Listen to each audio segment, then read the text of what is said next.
Bismillahirrahmanirrahim. Assalamualaikum warahmatullahi wabarakatuh. Baik, sebelum saya mempresentasikan materi tugas evaluasi pembelajaran, terlebih dahulu saya akan memperkenalkan diri saya. Nama lengkap saya Muhammad Arif, NIM 1621042010, Pendidikan Teknik Sipil dan Perencanaan, Fakultas Teknik Universitas Negeri Makassar. Ya, jadi saya akan mempresentasikan mengenai tugas evaluasi pembelajaran, dan ada beberapa tema dari materi tersebut, dan saya mengambil dari tema tersebut saya mengambil judul mata kuliah utilitas bangunan. Ada 6 tema yang harus saya presentasikan. Di antaranya yaitu prinsip teknik dan alat penelitian, kualitas dan reliabilitas alat penelitian, pembuatan instrumen tes dan non-tes, hubungan taksonomi dan kata kerja operasional, serta keterampilan berpikir taraf tinggi, dan terakhir analisis mengenai butir soal. Ya, jadi selanjutnya saya langsung saja ke inti dari materi saya, yaitu utilitas bangunan dalam kehidupan sehari-hari. Apa yang menjadi pentingnya utilitas bangunan dalam kehidupan sehari-hari?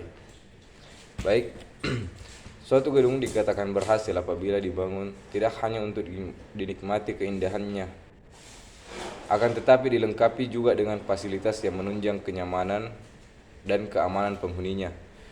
Di utilitas bangunan itu sendiri merupakan suatu kelengkapan konstruksi bangunan yang ditujukan untuk mendukung aktivitas penghuni yang di dalamnya hingga penghuni dapat merasa nyaman dan aman. Maka dari itu, utilitas merupakan bagian terpenting dalam suatu pembangunan selain dari keindahan dan kekuatan bangunan itu sendiri. Selanjutnya, ada beberapa prinsip atau sistem dalam utilitas bangunan. Jadi ini merupakan tema yang pertama pada materi evaluasi pembelajaran. Prinsip-prinsip yang pertama pada utilitas bangunan yaitu terletak pada sistem air, kemudian sistem elektrikal, sistem pencahayaan, sistem sanitasi, ventilasi, dan komunikasi. Kemudian untuk tema yang kedua mengenai validitas dan reliabilitas instrumen penelitian, ada salah satu pendapat yang mengatakan bahwa instrumen yang valid berarti alat ukur yang digunakan untuk mendapatkan data mengukur itu valid. Valid berarti instrumen tersebut dapat digunakan untuk mengukur apa yang hendak diukur.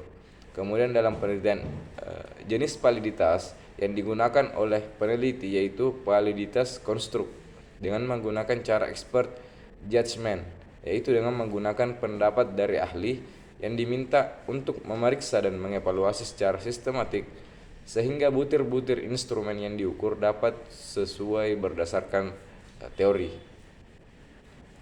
Kemudian reliabilitas instrumen penelitian, maksud dari reliabilitas itu sendiri adalah konsistensi dari suatu pengukuran ke pengukuran yang lain. Metode pengukuran menggunakan metode konsistensi internal, yaitu korelasi masing-masing butir dengan skor total. Secara internal, reliabilitas instrumen dapat diuji dengan menganalisis konsistensi butir-butir yang ada pada instrumen dengan teknik tertentu. Nah, kemudian untuk tema selanjutnya yaitu untuk instrumen tes dan non-tes. Tes adalah kumpulan pertanyaan atau latihan serta alat lain yang digunakan untuk mengukur keterampilan, pengetahuan, inteligensi, kemampuan atau bakat yang dimiliki oleh individu atau kelompok. Tes yang digunakan berupa tes bersifat kognitif atau tes yang bersifatnya pengetahuan. Kuesioner atau angket merupakan salah satu instrumen yang dipakai dalam penelitian ini. Tujuan penyebaran dengan menggunakan angket ini adalah mencari informasi data yang lengkap mengenai respon siswa maupun mahasiswa dalam memperkuat penelitian. Kemudian untuk tema selanjutnya mengenai taksonomi dan kata kerja operasional. Maksud dari taksonomi, ranah kognitif ini meliputi kemampuan menyatakan kembali konsep atau prinsip yang telah dipelajari yang berkenaan dengan kemampuan berpikir, kompetensi memperoleh pengetahuan, pengenalan, pemahaman, konseptualisasi, penentuan, dan penalaran. Tujuan pembelajaran dalam ranah kognitif atau intelektual atau yang menurut Bloom merupakan segala aktivitas yang menyangkut otak dibagi menjadi 6 tingkatan sesuai dengan jenjang terendah sampai jenjang yang tertinggi. Nah, adapun taksonomi dan kata kerja operasional dalam berbentuk tabel itu dimensi pengetahuan, dimensi proses kognitif. Salah satunya itu mengingat, memahami, menerapkan, menganalisis, mengevaluasi, kemudian menciptakan. Nah, untuk taksonomi dan kata kerja berhubungan dengan keterampilan berpikir tingkat tinggi dari seseorang siswa maupun mahasiswa. Kemudian selanjutnya untuk keterampilan berpikir taraf tinggi. Aspek kognitif berhubungan erat dengan kemampuan berpikir, termasuk di dalamnya kemampuan menghafal, memahami, mengaplikasi, menganalisis, dan kemampuan mengevaluasi. Sedangkan aspek afektif mencakup watak, perilaku, seperti sikap, minat, konsep diri, nilai, dan moral. Seseorang peserta didik dikatakan memahami sesuatu apabila ia mendapatkan penjelasan atau memberi uraian yang lebih rinci tentang hal itu dengan menggunakan kalimat ataupun kata-kata dari diri sendiri.